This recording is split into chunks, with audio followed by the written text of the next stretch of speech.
I would like to go deep today, but in a TED Talk you can't. We're going to go 1 inch below the surface. You're going to hear a little bit about the historical context. Yes, Russia and Ukraine are two different countries. You're going to hear a little bit about the cultural context, and then I'm going to tell you a little bit about my personal journey in Russia-Ukraine.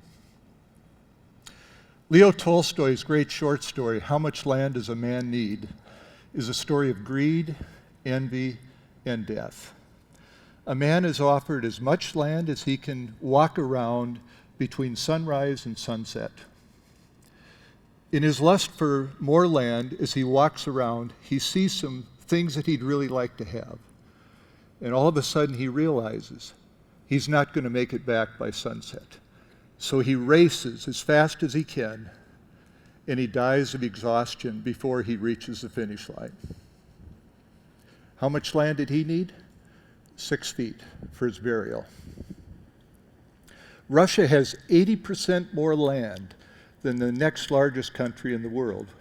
And there are 3 countries that are equal in that size: China, the United States, and Canada. The question the world is asking, NATO, the US, how much land does Vladimir Putin need?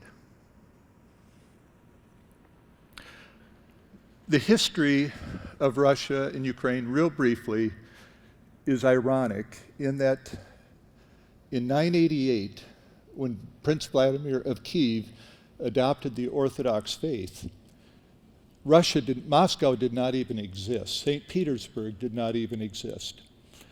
And for the next few hundred years, the center of the Eastern Slavic people really was in Ukraine. It's only in 1686 that Russia actually purchases Kiev and eastern Ukraine from the Polish-Lithuanian Empire. And even western Ukraine was never a part of the Russian Empire until World War II. So when you see Lviv on the screen, it's only in World War II. And so this whole confusion about things, and Vladimir Putin stated Ukraine is not a real country in his speech the summer of 2021. And that speech sent chills through a lot of people's spines because he's simply stating the obvious. He doesn't believe that they should exist on their own. And this is the same man who said the greatest, we could need to get him up on the screen for a bit. The man loves to ride bareback on horses. He loves to play hockey with friends. The score is always 15-0. He scores all 15 goals. He is what he is. But he said the worst tragedy of the 20th century, the worst, was the fall of the Soviet Union. Not the Holocaust, not World War I or World War II, not the Gulag, not Mao's Cultural Revolution, but that's the worst tragedy. And so we see that Putin is a figure unto his own, and the whole world has to contend with him. After the Cold War, many of us hoped, deeply hoped, that democracy and democratic values would come to Russia. This became very, very difficult because a lot of us did not understand their culture. And there's a quote that I believe speaks volumes. I think it's one of the most important insights anybody has ever made. And there's a lot of other insights in this book. But Alexis de Tocqueville's Democracy in America says this: there are 2 great peoples on earth today that have suddenly taken their place in the first rank of nations, Russia and America. The conquests of the American are made with the plowshare of the laborer, those of the Russian with the sword of the soldier. The American relies on the reasons of individuals to act. The Russians concentrate all the power of society in one man. The one has freedom for his actions, the other servitude. Their ways are diverse. Nonetheless, each of them seems called by a secret design of providence to hold the destinies of half of mankind in their hands. This was written in 1835. and Russia and America were insignificant players on the world stage. But you look at the insight that de Tocqueville had at that time. Just a little side note, in 1861, Alexander II freed the serfs in Russia.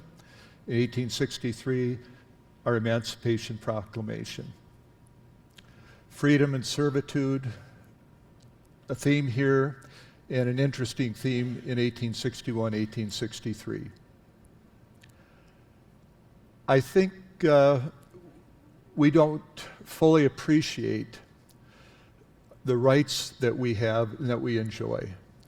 The four great freedoms in our Bill of Rights, the freedom of speech, assembly, press, and religion, are rights that very few people in the world have ever realized, and I believe we take them for granted in a big way.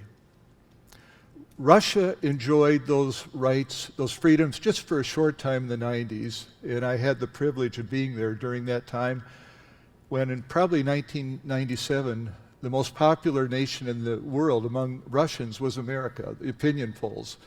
It was just a remarkable time. Late night comedians could make fun of Boris Yeltsin all they wanted. And that came to a crashing halt when Putin came on the scene. So we've talked a little bit about the historical context, a little bit about the cultural context, and I now want to give you my personal look at some stuff. I have made 93 trips to Russia, Ukraine over the last 31 years. I have many, many friends in both countries. I have 8 employees in Russia. My Russian sales manager told his 10-year-old son, if Putin is applauded in any way in your class, you have permission from me to get up and walk out of class. Most Russian friends I have are absolutely discouraged about what's going on. But if they speak out, the consequences are grave. We've sold a little over $300 million of agricultural machinery in that marketplace. And it's been just a high privilege to help them develop their agriculture. And I've also had the privilege of helping a lot of other companies. I didn't help Bobcat in any way. I haven't had anything to do with Bobcat for a long time. But there are 4 Bobcats always running around the Kremlin. When I go there, my jogging course is past the Kremlin to Gorky Park. And I often stop and look at the cereal plate to say, made in North Dakota. And it's always, gives me a thrill every time. And I've never gotten bored once walking on Red Square. It just is just an amazing experience. I don't know if I will ever be able to go back, but... So my interest in the Soviet Union began in 1962 when my parents were glued to the TV watching the Cuban Missile Crisis. Our family built a new home in Gwinner that year, and we had a fallout shelter, and we had drills on preparing for a nuclear war. We had 30 days supply of food. It was a very real thing. And it was just an astounding time, and a lot of you obviously were not born at that time, but it was very real. And that threat is still of concern today. West of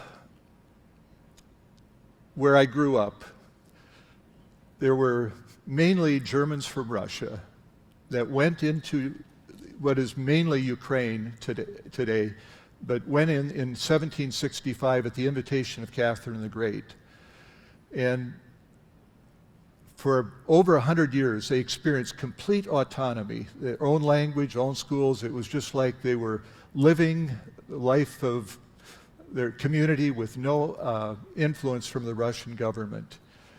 That autonomy was taken away in the late 1800s, and that's when many came to North Dakota, South Dakota. And I'd be curious, how many in this crowd are descendants from Germans from Russia? Look around and look at the hands. It's just an amazing percentage of our population that trace their heritage. And literally, you probably have relatives that were moved to Siberia and still are living in Siberia. A book published by NDSU Press is worth reading about the painful letters of Ukrainians to their relatives in North and South Dakota about their family members starving to death. Over 4 million Ukrainians starved to death under Stalin.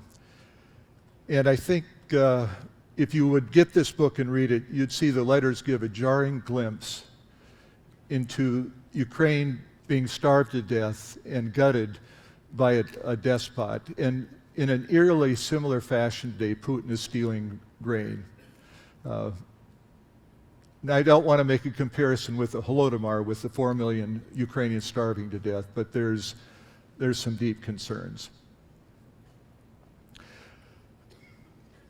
I'm going to close with this quote, which I think is very important, but before I do, I would like to say that for me, a greater influence than Tolstoy on my life was Dostoevsky.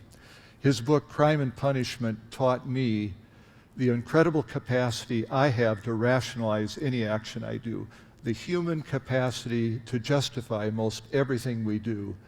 And it came to me in reading Crime and Punishment. I saw myself in the character Raskolnikov.